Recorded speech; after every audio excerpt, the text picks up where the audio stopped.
Ryan stood on the edge of the football field, his helmet under one arm, staring at the goalpost. The stadium lights were bright, the crowd was loud, and his teammates were celebrating another big win. They had just made it to the Super Bowl. Reporters were already talking about Ryan being the best quarterback in the world, maybe even in history, but Ryan didn't smile. Something inside him felt quiet, not sad, not happy. Just quiet. Coach Thomas walked over and clapped him on the shoulder. "You did it, Ryan," he said. "One more game and your name goes in the books forever." Ryan nodded with a small smile, but he didn't say much. He was tired. His body ached and his mind was already thinking ahead. The Super Bowl was in 6 days. It would be the biggest moment of his life. He went to the locker room, took a long shower, and changed into his usual gray hoodie and jeans. His phone had 5 missed calls from a number he didn't know. He ignored them at first, but something about the number felt strange. It wasn't a local code. When he got back to his apartment, the call came again. He answered it. "Hello?" A woman's voice spoke softly. "Mr. Ryan ... I'm calling from Orbital Station Vega 3. I know this will sound sudden, but we need you to come. It's about Maya ... and her son." Ryan's heart stopped. "Maya? What are you talking about?" The voice paused. "She named you as the father. She passed away 2 days ago. There's a boy here, 5 years old. His name is Kio, and he's now your responsibility." Ryan sat down. He couldn't speak. He hadn't seen Maya in years, not since she told him she was leaving Earth to work on a long-term science mission in orbit. He didn't know she was pregnant. She never told him. "You're saying I have a son?" "Yes," the voice said. "And you need to come get him." Ryan flew to Orbital Station Vega 3 the next morning in a private transport. The space station floated quietly above Earth, circling the planet like a silver ring. When he arrived, people greeted him politely, but no one smiled. It was a sad place, quiet and cold. In a small room near the medical bay, Ryan saw him, a small boy sitting by a window, looking out into space. He had black hair like Ryan, but his eyes were a bright silver color, almost glowing. "Kio," the nurse said gently. "Your father is here." Kio turned and stared at Ryan. He didn't say anything. He just looked. Ryan didn't know what to do. Should he hug him? Should he kneel down? He slowly walked over and sat on the chair next to Kio. "Hi," he said. "I'm Ryan. I'm your dad." Kio blinked. "I thought my dad was in the stars." Ryan smiled sadly. "Not in the stars, just ... busy on Earth. But I'm here now." Kio looked down. "Mama said the stars talk at night. Do you think that's true?" Ryan didn't know how to answer. Maybe they do. There was silence between them. But it wasn't uncomfortable. It felt soft, like both of them were thinking hard, trying to understand something big. Later, Ryan was given Maya's last message, a video recorded just days before her accident. She looked tired but calm. "Ryan," she said, looking into the camera, "if you're seeing this, then I'm gone. I never told you about Kio, and I'm sorry. I didn't want to interrupt your life, but now ... he needs you. He's special, Ryan, more than you know. Please protect him. Teach him to be kind. Teach him to be brave. I believe in you." Ryan watched the video 3 times. Then he looked at Kio, who was asleep beside him. He wasn't just holding a child. He was holding a future he never planned. The next day, they returned to Earth. News spread fast. The world's top football player had just adopted a mysterious child right before the Super Bowl. Reporters waited outside Ryan's apartment. Fans were confused. Sponsors were nervous. But Ryan didn't care. He was now a single father, and everything had changed. Training became harder. Nights became longer. Kio would wake up crying, saying strange words in a language Ryan didn't recognize. Sometimes lights flickered when KIO got upset. And once, a spoon floated for 2 seconds in midair before falling back on the table. Ryan didn't understand it, but he didn't run from it. He sat with KIO every night. He told him stories. He learned to cook small meals. He practiced football throws in the backyard while KIO clapped from the porch. Coach Thomas called. "Are you sure you can handle the game, Ryan?" "This is big," Ryan answered. "I'll be ready. I just have something bigger to handle now." As the Super Bowl drew near, something strange started to happen. A signal was picked up by Earth satellites, a repeating pattern that matched KIO's dream speech. Scientists called it a glitch. But deep down, Ryan felt something different. He looked at KIO one night and whispered, "Who are you really, little guy?" KIO didn't answer. But in his sleep, he whispered one word. Ryan sat quietly at the kitchen table while KIO played with colored blocks on the floor. The sun was rising outside the window, casting a soft golden light over everything. But Ryan's thoughts were heavy. He hadn't slept much. He kept thinking about the strange word KIO had whispered in his sleep. "Do sorry." He had searched the word online, but found nothing useful. No meaning, no place, no language. It was like the word didn't exist on Earth. That morning, KIO built something strange. With his blocks, a tower with 2 long arms and a spinning top. Ryan blinked when he saw it. It looked exactly like a satellite tower from orbital station Vega 3, but no one had shown KIO a picture of that station. "KIO," Ryan asked carefully, "where did you see this?" KIO looked up with his silver eyes. "I don't know, I just remember it." Ryan knelt beside him. "Did your mama show you?" KIO shook his head. "I see it in my dreams." That made Ryan's stomach turn. There was something going on, something bigger than he understood. Later that day, Ryan went to Maya's old storage box. It had come with them from the station. Inside were old clothes, data chips, and a small silver notebook. Ryan opened it and flipped through the pages. Most of it was science notes, strange terms, energy readings, star maps. But then he found a letter. It was sealed with red tape, marked only with his name. "Ryan," he opened it slowly. The handwriting was soft and neat. It was Maya's. "If you are reading this, then I am gone. I never wanted to hide the truth, but I feared the world would not understand. KIO is not fully human. My people, we are called the Ilari. We came from a distant world long ago, and we have lived among humans in peace. But there is danger now. The Dusari are coming. They want KIO because he is the first of both kinds, human and Ilari. He is the key to something powerful. Please keep him safe. And when the time comes, trust the protectors. They will find you." Ryan finished reading the letter and just sat there, stunned. Ilari, Dusari, hybrid child. His son was part alien. He didn't know how to feel. Was he scared? Maybe, but more than that, he was protective. No matter where KIO came from, he was Ryan's son. And Ryan would do anything for him. That night, strange lights appeared in the sky. Not stars. They moved too fast and too smooth. Silent, like shadows. Ryan stood on the balcony, holding KIO in his arms. The boy looked up calmly. "They're looking for me," KIO whispered. Ryan stared at him.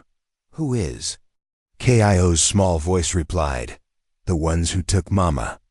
Ryan's chest tightened. "What do you mean, your mama ... Was it really an accident?" KIO looked down. "She tried to stop them, but they were too strong." Ryan didn't know how KIO knew these things, but he believed him. His eyes were too serious for a 5-year-old. He had seen things no child should see. The next morning, someone knocked at the door. Ryan opened it slowly. A tall woman stood there, wearing a silver coat and dark glasses. Her voice was calm but firm. "My name is Lynn. I'm with the protectors. We need to talk about KIO." Rayan let her in. Lynn sat on the couch and removed her glasses. Her eyes were a soft gold color, glowing slightly in the light. I am Alari, she said.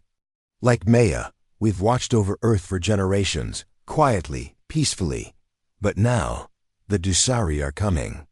They want to open the stargate hidden under Earth's core. Chaos energy can unlock it. Rayan narrowed his eyes. Why him? Because he is the first, Lynn explained. He carries both human and Alari traits. His presence connects to the ancient gate left behind by the ancients, the first travelers across galaxies. Rayan didn't like the sound of it. So, you're saying my son is some kind of ... Lynn nodded. Yes, and many will want to use him. Some to protect, some to destroy. That's why we came, to help you hide him, at least for now.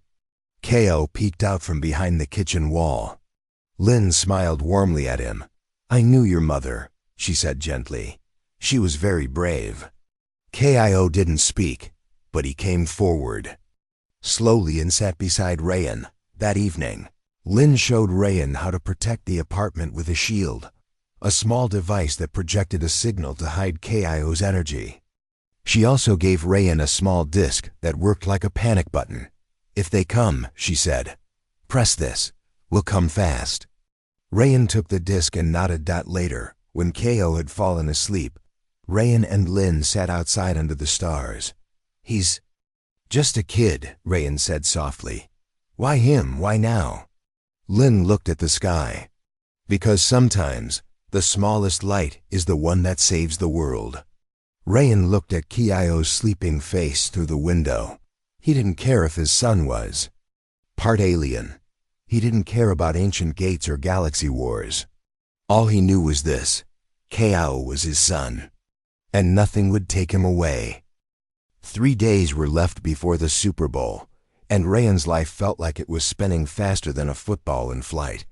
The apartment was quiet, but not peaceful. Rayan sat on the couch watching Ko draw pictures with colored pencils. Most kids drew trees or cars, but Ko was sketching star maps, strange symbols, and tall towers with glowing tops. Rayan leaned closer. What's this one, buddy? Ko pointed at a shape. It's the Sky Bridge. Mama said it connects 2 worlds. Rayan blinked. He had no idea what that meant. Have you seen it before? Ko nodded. In my dreams. It's real. Rayan felt a chill run through him. Everything was changing. And fast. Later that day, Rayan went to the practice field. His coach Thomas wasn't happy. You missed 2 team meetings, the coach said with a hard voice. Reporters are everywhere. Sponsors are nervous. And now you're bringing a kid to training. Rayan looked him in the eye. He's my son, Thomas sighed. I know, and I'm not heartless. But you're not just a player, you're the key to this team. You can't be distracted. Rayan shook his head. I'm not distracted, I'm focused. But he's part of my life now. I'll handle both. Coach Thomas paused. Then he nodded. All right. But if you miss even one more practice, the team might sit you out, even for the Super Bowl. Rayan felt the pressure build inside him, but he just nodded and walked back to the field. Ko sat quietly on the bleachers, watching his father throw perfect passes into the end zone. For a moment, things felt normal. That night, everything changed again. A loud buzzing noise filled the apartment around midnight. The walls shook lightly, and the lights flickered. Rayan jumped out of bed and ran to Ko's room. Ko was already awake, sitting on the bed, staring at the window. They found us, he whispered. Rayan looked out. Nothing but darkness. Then, slowly, a figure stepped out of the shadows, tall, thin, wearing silver armor that glowed softly. Behind the figure, 2 more appeared. They weren't humans. Their faces were smooth like glass, their eyes large and shining like stars. Rayan's instincts kicked in. He stood in front of Ko and reached into the drawer for the small emergency disc Lynn had given him. He pressed it. A soft blue pulse shot from the disc, and within seconds, 3 more figures appeared on the balcony, cloaked in black robes, with glowing gold rings on their wrists. The protectors had arrived. One of them stepped forward. It was Lynn. "You came fast," Rayan said. Lynn nodded. "We've been watching nearby. We knew they'd come soon." The 3 silver-armored figures didn't speak, but one of them raised a hand and a strange humming filled the air. The room felt heavy, like gravity had doubled. Kyo's eyes lit up silver and he raised his hand too. A glowing circle formed in the air between him and the alien figure. The energy met in the center and sparked like fire. Rayan reached out. "Kyo, stop," but Lynn held his arm. "Let him. He's not fighting, he's protecting." Kyo's energy grew brighter, and finally, the silver figures stepped back. One of them touched its chest and made a sign, a strange spiral shape. Then they disappeared into thin air. Rayan stared in shock. "What just happened?" Lynn sighed. "They were Dusari scouts. Not fighters. They came to test his energy. Now they'll report to their leader." Rayan turned to Kyo. "Are you okay?" Kyo nodded, but his eyes looked tired. "It hurts sometimes, when they come near." Rayan picked him up and hugged him tightly. "I won't let anyone hurt you. Ever." The next day, Lynn and 2 other protectors stayed at the apartment. They placed small energy beacons around the building to hide Kyo's presence better. Lynn also gave Rayan a small wristband. "This will let you contact us instantly. No need to press the disc." Rayan looked at the band. "Are you sure the Dusari will come again?" "They will," Lynn said. "And next time, it won't be scouts. It'll be hunters." Rayan clenched his fists. "Then we fight." Lynn gave a small smile. "You are human, always brave in the face of danger. That's why the Ilari trusted your kind." Rayan stared out the window. The Super Bowl was 2 days away, and the world still had no idea that an invisible war was unfolding behind the scenes. He didn't care about trophies anymore. He didn't care about interviews or medals. He cared about one thing: protecting his son. That night, Kyo and Rayan sat on the rooftop, looking up at the stars. Kyo rested his head on Rayan's shoulder. "Do you miss Mama?" Kyo asked softly. Rayan nodded. "Every day." Kyo looked up. "She used to sing to me." In the Ilari language, Rayan smiled. "Can you still remember the song?" Kyo nodded. He hummed a soft tune. It was strange, but beautiful. Like the wind and the stars were dancing together. Rayan listened quietly. Then he said, "No matter what happens, I'll be with you. You don't have to be afraid." Kyo looked at him. "Even if they come again?" Rayan nodded. "Even if the whole galaxy comes, I'll stand in front of you." The stars above twinkled brighter, as if listening. Far away, on a dark moon beyond Saturn, a Dusari warship opened its eyes. One day was left before the Super Bowl.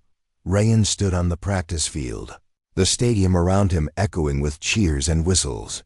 Thousands of fans had come to see the open training session. Cameras from all over the world were watching.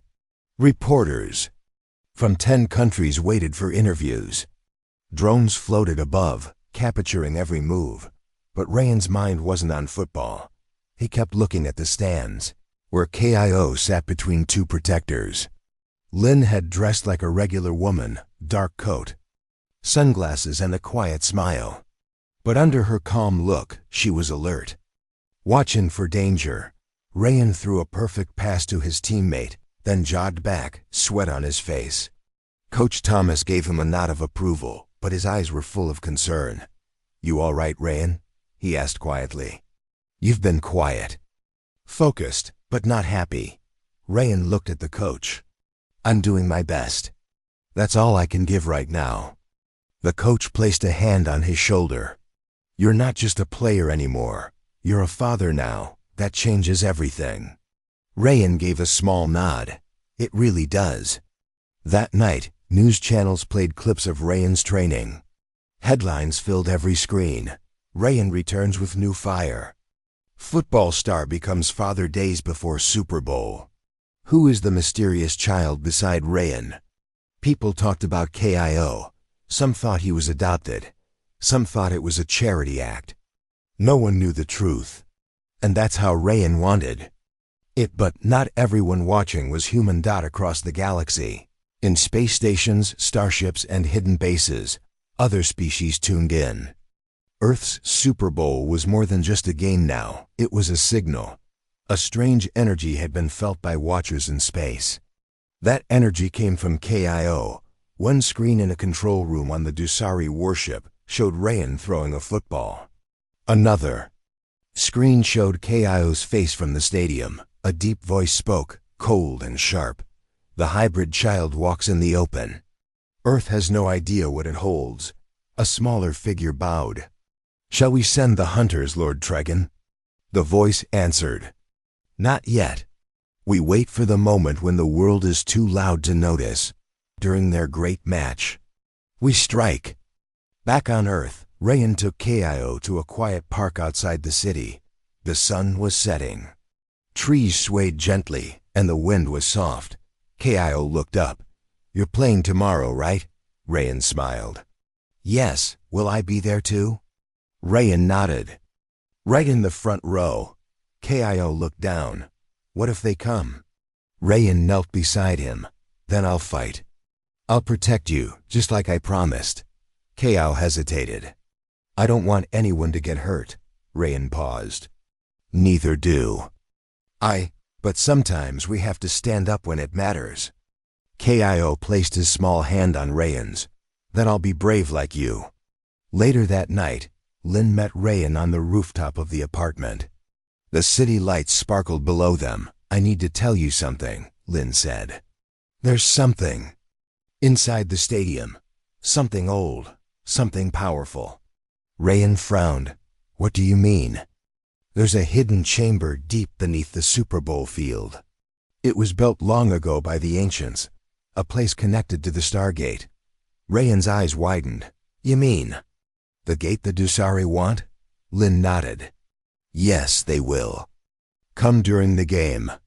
The noise, the crowd, the attention, it's the perfect cover. Ryan clenched his fists. Then we'll stop them. You are strong, Ryan, but they are many. Ryan looked at her. You told me humans have something the others don't. Heart, love. We don't run. We protect what we care about. Lynn smiled. Then tomorrow, the galaxy will see what a father can do. The morning of the Super Bowl arrived. Ryan stood in the locker room, dressed in his jersey, number 7 on the back, the same number he'd worn since his first game. His teammates laughed and joked, full of energy. But Ryan was calm. He looked at himself in the mirror. Let's do this. In the stands, the stadium was full. Over 90,000 people shouted and waved flags. Millions more watched from homes, cafes, and giant screens all over the world. K.I. sat beside Lynn, holding a small toy spaceship in his hands. His eyes scanned the crowd. He could feel something. A strange pull. Beneath the stadium, deep underground, something ancient stirred. Glowing blue lines on stone walls started to light up for the first time in thousands of years. Ryan stepped onto the field. The crowd exploded in cheers. Cameras followed his every move. The game began with fire. Ryan threw perfect passes, ran sharp plays, and led his team like a storm. But halfway through the second quarter, something changed. The lights flickered. For a moment, everything went dark. Then the backup lights came on, and the game continued. The crowd cheered louder, thinking it was just a glitch, but it wasn't. Dot in the sky above the stadium, invisible to human eyes, a Dusari shuttle lowered quietly. Small, silent pods dropped around the area. Lynn's wristband flashed red. There. Here, she whispered. Ryan looked toward the stands and saw Lynn's signal. He knew what it meant. Without waiting, he shouted to the coach, "Time out!" Then he ran, not to the bench, but to the exit tunnel. Security guards shouted, confused, but Rayan didn't stop. He sprinted toward the lower halls of the stadium. Where Kao and Lin were already moving, the crowd was confused. Reporters whispered. But no one knew the war had already started. As Rayan reached the private hall near the player lounge, two strange figures stepped out of the shadows. They wore black armor and moved like smoke. Rayan charged at them with full force, just like a defender on the field. His tackle slammed the first one into the wall. The second swung a glowing rod, but Rayan ducked and kicked hard, knocking it down. Lin arrived and raised her hand, forming a glowing shield to block a third attacker. Kao stood behind her, scared but strong. Rayan reached out. "Come on, son, we've got to move." They ran down a tunnel that led to the stadium's old basement, the place Lin had mentioned. Behind them, more Dusari warriors dropped from the ceiling, weapons ready. But Rayan didn't stop, because this was no longer a game. This was a fight for his son's future. The basement of the stadium was dark and wide. Long pipes ran along the ceiling. The air smelled of dust and metal. Rayan held Kao's hand tightly, with Lin walking beside them. Her golden wristband glowed, showing the path forward. "We're close to the old chamber," she said quietly. Rayan looked down at his son. "Are you okay?" Kao nodded. "Yes, but I feel something pulling me." Rayan didn't like the sound of that. He gripped Kao's hand tighter. Behind them, the sound of footsteps echoed. More Dusari warriors were coming. Lin stopped and touched a wall.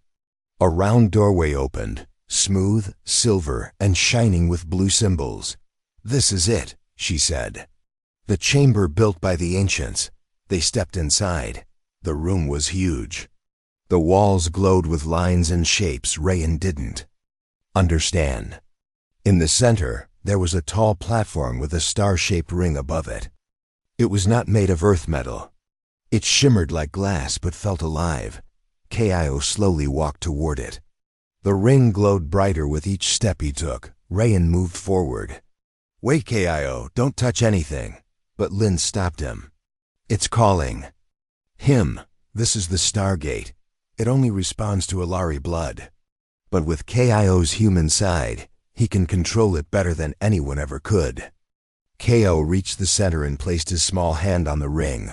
Suddenly, the ring pulsed. A wave of energy shot out, shaking the whole chamber. Rayan stepped back, covering his eyes from the bright light. And then silence. Kao stood still. His eyes were glowing silver. His body lifted 1 inch off the ground. Rayan ran forward. Kao! But before he could reach him, the side wall exploded. 3 Dusari hunters rushed in.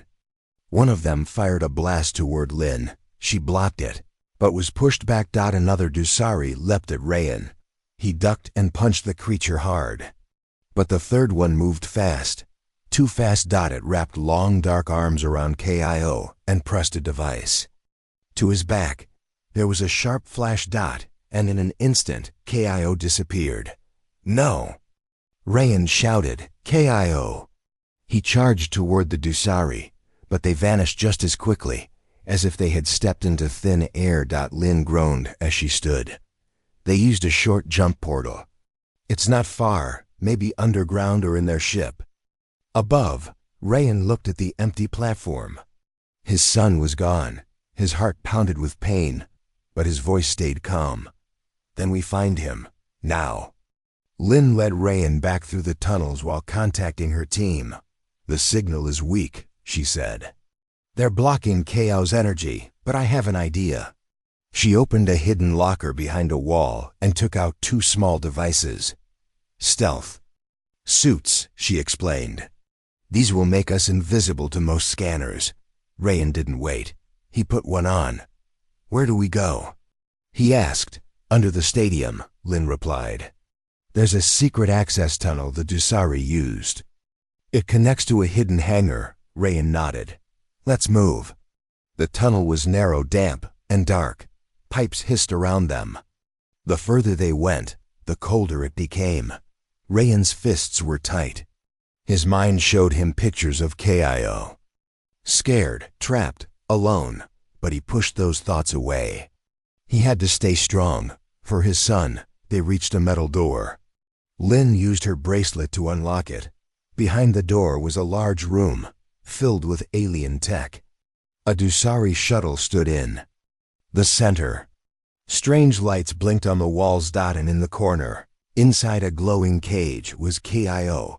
Rayan's heart jumped. There he is. But before they could step in, a deep voice filled the air. You came alone. Brave ... but foolish. From the shadows, a tall figure stepped forward. His body was covered in black armor. His eyes glowed red. His voice was cold and sharp. It was Lord Tregan, leader of the Dusari mission. Rayan stepped forward. Let him go. Tregan raised a hand. He is the bridge. The Stargate needs him. With him we open the path to power. Rayan clenched his fists. He's not a tool. He's my son. Tregan tilted his head. You are human, weak, short-lived. You do not understand the stars. Rayan's voice was strong. I don't care about stars. I care about my family. Lynn whispered, distract him. I'll disable the shield. Rayan stepped closer to Tregan. You want to talk about weakness? Then face me. One-on-one. Tregan laughed. You challenge a Dusari warrior. You are just a game player. Rayan smiled. Maybe, but I've never lost a game. Without warning, he ran at Tregan. The Dusari leader moved fast, swinging the sharp energy blade.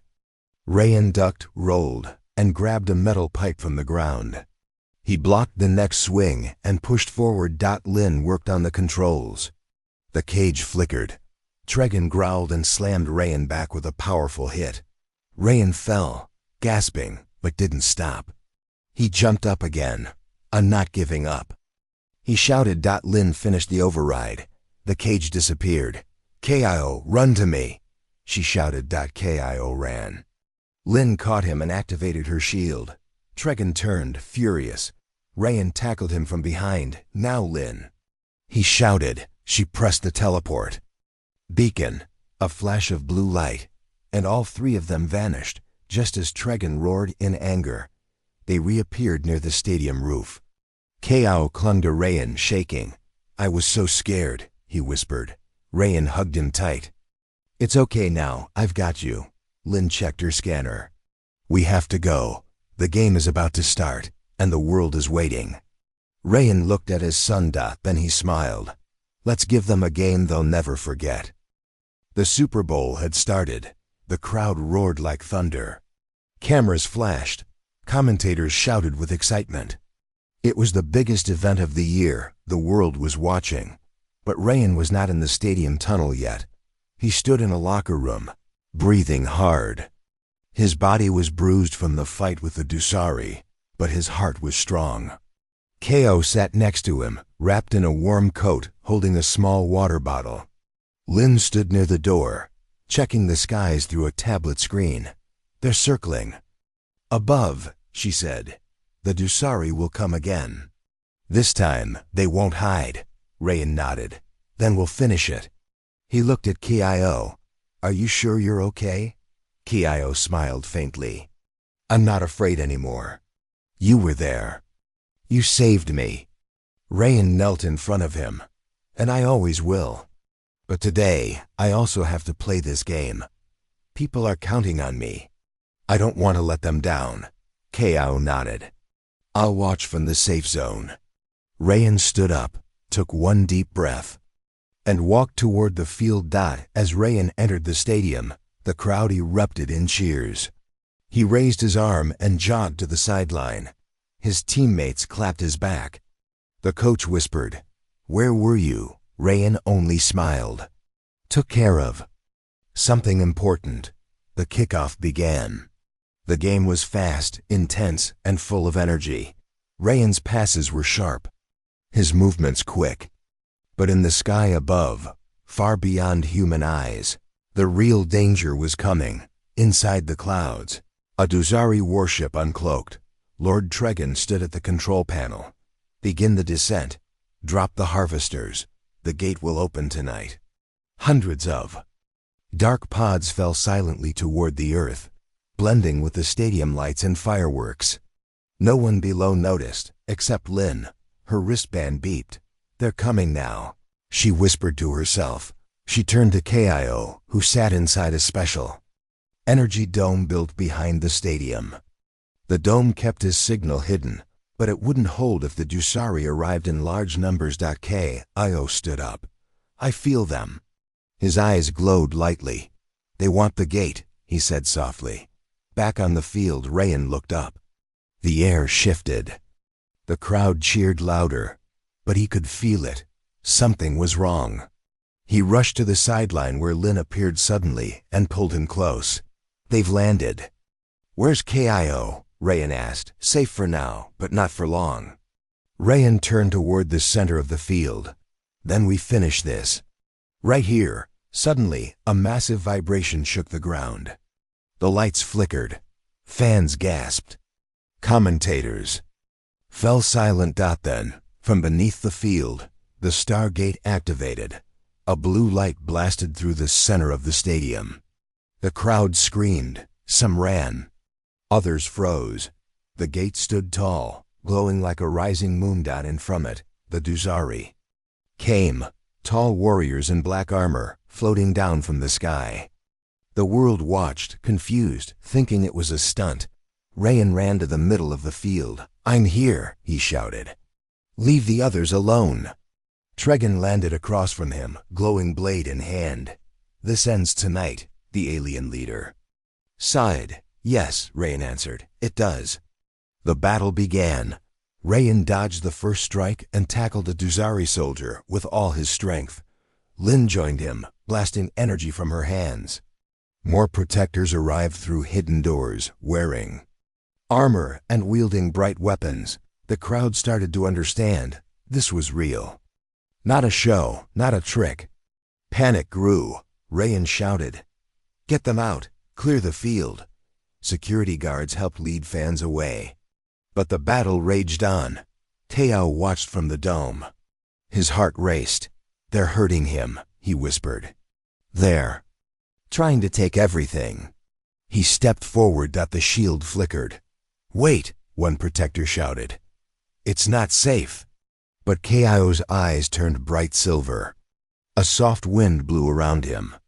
His hands rose, and the shield opened. KIO floated slowly into the air, moving toward the center of the field. The Dusari paused. Even Tregan turned. Rayan saw him and shouted, "No, go back." But KIO shook his head. "I'm not afraid." He raised both hands. From the sky, stars seemed to bend. The gate pulsed. A wave of silver light pushed across the field, knocking the Dusari back. Only Tregan remained standing. "You don't understand what you are," he growled at KIO. "I do now," KIO answered. "I'm a Lari and human. I'm not your weapon." He closed his eyes.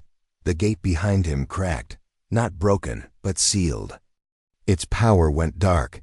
Tregan rushed forward, screaming, swinging his blade. Rayan ran too, diving in front of KIO just in time. The blade struck Rayan's arm. He fell. KIO shouted, "No!" A blast of silver energy shot out from KIO's chest, bright like a sun, throwing Tregan across the field. The battle stopped. The remaining Dusari, seeing their leader defeated, vanished into the air. One by one, they disappeared. Lin ran forward, helping Rayan sit up. "I'm okay," he said, holding his injured arm. KIO ran to him, eyes full of tears. "I'm sorry, Papa." Rayan smiled, weak but proud. "Don't be. You did great." KIO hugged him tightly. "You saved everyone," Rayan whispered. "You really did." Minutes later, as emergency teams cleared the stadium and news channels tried to explain what had happened, Rayan stood in the center of the field with KIO in his arms. The crowd, though confused and shaken, began to cheer. Not for the game, but for the man who stood for something bigger than football, a father. Morning came slowly after the longest night of Ryan's life. The stadium was quiet now. No more fireworks, no more fans. The broken field was being repaired. News helicopters hovered far above, unsure what they had really witnessed. The world was confused, but safe. The gate was sealed. The Dusari Wagandat and Kio, the boy who held the power of two worlds, was finally sleeping peacefully. Wrapped in Ryan's arms, Ryan sat on the locker room bench, bandage on his arm, heart still heavy but full of something new. Pride. Not for winning a Super Bowl, but for something far bigger. Lynn stood nearby, her uniform dusty and her face tired. She looked at Ryan with soft eyes. "He's strong," she said quietly. "Like you," Ryan nodded. "He's more than strong. He's good. Even when they wanted to hurt him, he didn't strike in anger. He chose to protect." "That's why the gate closed," Lynn replied. "Kio chose humanity." Ryan looked down at his son's sleeping face. "He is humanity." A few hours later, the president made a speech. She stood before the world, explaining that an unidentified threat had been stopped by brave individuals, including America's top football player. Ryan's name was everywhere. Not just for the game, not just for the fight, but for being a father who stood between earth and destruction. He didn't care about the cameras, the interviews, or the questions. All he cared about was getting Kio home. Later that evening, back in a quiet house far from the city, Ryan tucked Kio into bed. The room was small but warm. Toy blocks sat on the carpet. A nightlight glowed like a soft moon. Kio looked up at him sleepily. "Will the bad ones come back?" Ryan shook his head. "Not for a long time. You stop them. They're afraid of your light now." "But what if I lose it?" Ryan smiled. "You won't. Your light comes from your heart, and your heart is the strongest part of you." Kio smiled back, then pulled the blanket close. "I love you, Papa." "I love you too," Ryan whispered, and for the first time in weeks, both of them slept without fear. Months passed. Spring returned. The city healed. People slowly forgot the strange lights and flying shadows that appeared that night. Some believed it was a military test.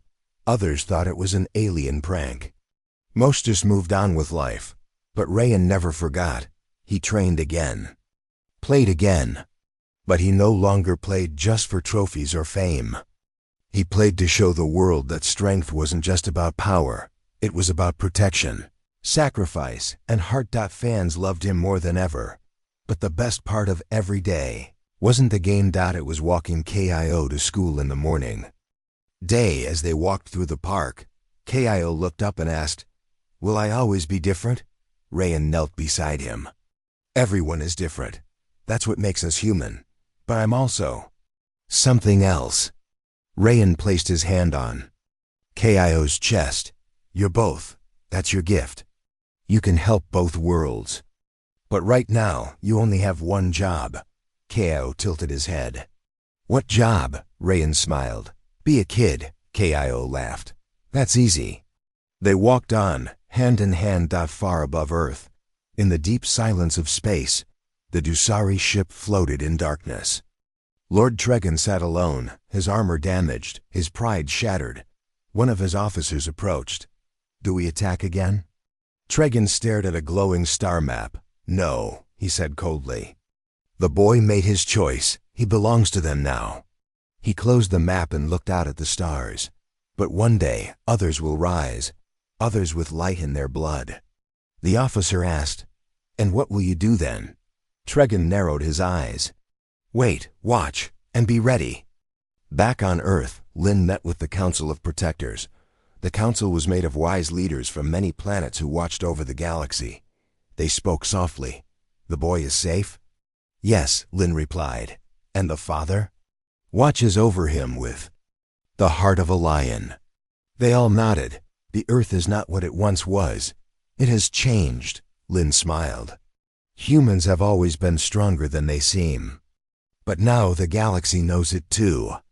The council ended the meeting with one final message: protect them, guide them, but never stand in their way. Years later, Rayan sat in the stands of a local school football game. The sun was bright, the crowd cheerful. Children ran across the field, laughing and chasing the ball. On the field, a tall boy with short black hair sprinted past two defenders and scored a goal. Cheers erupted. Rayan stood up and clapped. Grinning, Kio ran toward him, smiling wide. "Did you see that, Papa?" "I saw it," Rayan laughed. "You were amazing." Kio took a deep breath. "It felt like I was flying." Rayan placed a hand on his shoulder. "You don't need wings to fly. You just need courage." Kio looked up at the sky. "Do you think the stars are watching?" Rayan smiled. "Yes, and I think they're proud." That night, as stars filled the sky above their home, Kio stood by the window. He raised his hand toward the stars and whispered softly, "I'm ready if you ever need me again." Behind him, Rayan watched. Leaning on the doorframe, he didn't interrupt. He knew his son was not just a boy anymore. He was a bridge between two worlds. But most of all, he was still just a kid. And Rayan was still just a father, a proud, tired, grateful father who had once been America's top football player, before he became something far more powerful, a protector.